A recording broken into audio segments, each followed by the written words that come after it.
Hello friend, Jim here with JBsBigAdventure, coming to you from Lake Chapala, Mexico. And as you can tell, I'm actually here on the lake right now on one of the piers.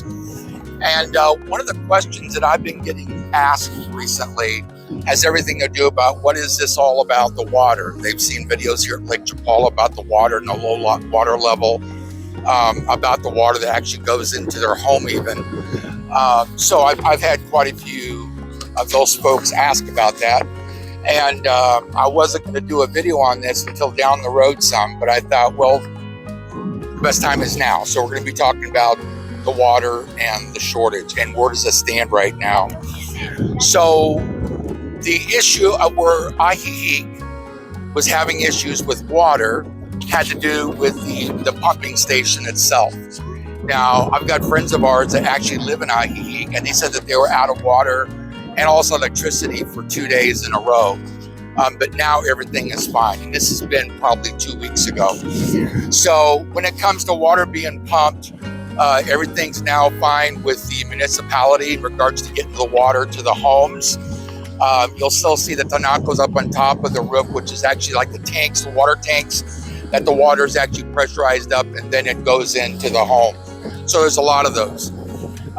There's also been in Chula Vista Norte, which is one of the gated communities here, they were also having a water shortage. And what they were having was they had water trucks like 2 times a week that were actually going in, pumping in water to help the neighborhoods be able to be well replenished with good water.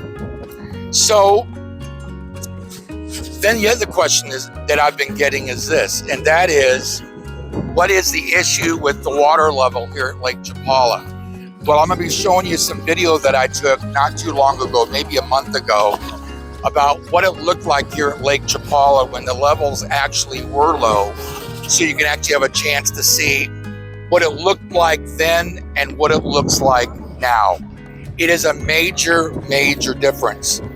Now, what folks don't realize is that the water that is from the lake is not actually pumped to there's about 42 pueblos all around the lake. And the water from the lake is actually not supplying those communities with their water.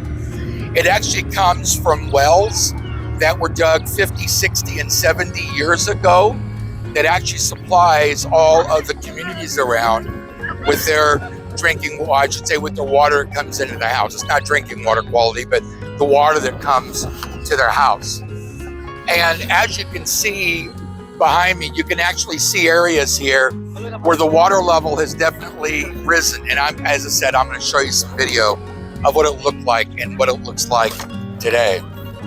So there is a river that is at the east end of the lake. It's called the Lerma River. And that river actually supplies Lake Chapala also with water.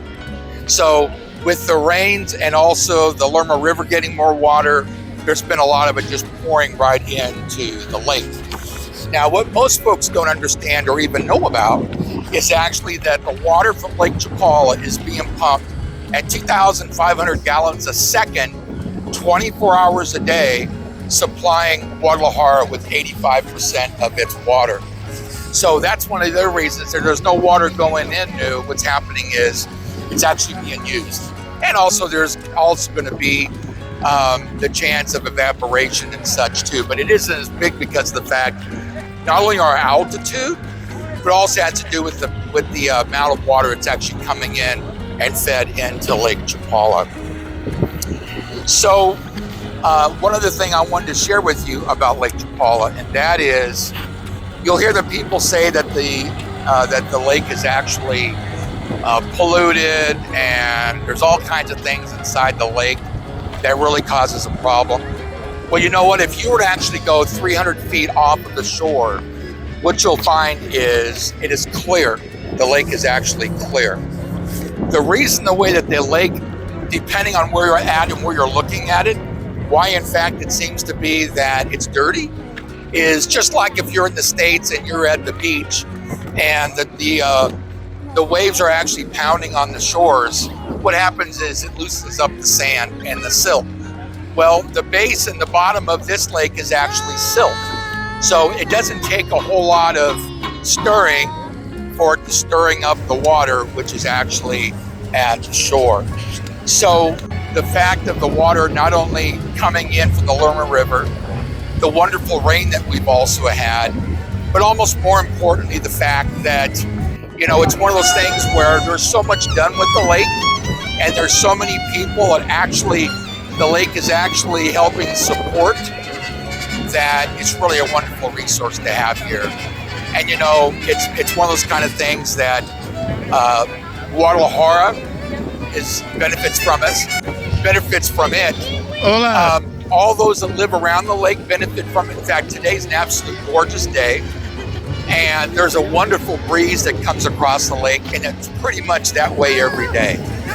That it's just really wonderful, the temperature. And today, I believe the temperature, I want to say, is at 71 degrees. So it's just a wonderful place, and there's a lot of great things that happen here when it's a lake. We've got a ton of folks coming out. As a matter of fact, tomorrow is the 16th of September, and that's the Mexican Independence Day. So there's also going to be a lot of people that are coming out here, that they're coming here for Independence Day. So it's really interesting. You know, some people ask me about the lighthouse behind me. It's quite an interesting building. And what it used to have is it used to have on all the fences, it actually had keys, padlocks, not the keys, padlock. So friend, I hope that's helped you in regards to with the water issue and the water shortages. Also about the lake, as I mentioned, you're going to be getting to see some video about what the lake itself looks like then, which is probably a month ago maybe, and what it looks like now, because we're in fact in the rainy season. So I hope that that's been something that will be valued to you. Thank you so much for being a part of this channel, being a part of this community. Have an awesome day. We'll see you on the next video. I just wanted to take a moment and actually shoot some video for you of another perspective of what's taking place here at Lake Chapala. As I just mentioned to you, it turns out that the lake is actually filling just wonderfully and making a real difference, because there's a lot of Guadalajarans that actually come up here to Lake Chapala to get away from the city life. Now go figure that. But it's just great when you're here and you've got all the flowers, you've got the boats out on the lake taking folks around to different excursions to a couple of the islands, or they're just taking a ride around the lake itself. So I wanted to give you one more perspective of what the life is like here at Lake Chapala, when in fact this is something that you can do every single day. Kind of like Groundhog Day. Groundhog Day. Enjoy the video. Just had to stop again and share with you another perspective of what it looks like here at Lake Chapala right now. You've got all the water, and the lake itself is filling up really great. I mean, I think after our first rain or so, it was up 25 centimeters, but it's grown a whole lot more than that, just because of everything that's happened around the lake is just brings even more and more people here. But that just goes to show you, it's a testament to how great it is here at Lake Chapala, to be able to do all kinds of things here that you might not normally get to do or see just being from the city. So I just wanted to make sure to put this little together and give you one more view of what it looks like here at Lake Chapala.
Private?